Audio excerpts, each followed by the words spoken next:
It's day 8 out of 40 as we unlock the Bible for you. We're in First Samuel today, and we're going to look at the story, the famous story of David and Goliath.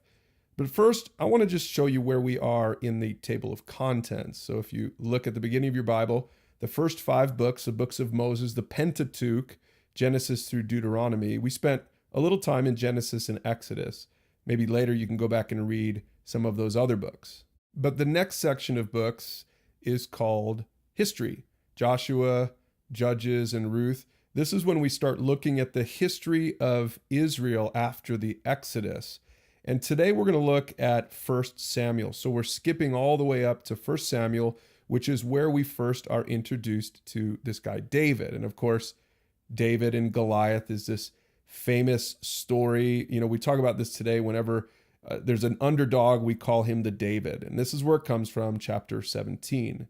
It says, Goliath, the Philistine champion from Gath, came out of the Philistine ranks to face the forces of Israel. And one thing is for sure from the story, this was one big dude. Now, as you read a little bit further, David asks the soldiers, hey, who is this pagan Philistine anyway that he's allowed to defy basically God himself? And here's what I love about this story. You got to love this little guy's simple faith. David was not old enough to be there. He wasn't even in the army. He was just there delivering lunch to his older brothers who were in the army. But he couldn't stand Goliath's arrogance. In fact, he stood up to Goliath. He said, today the Lord will conquer you, and I will kill you and cut off your head.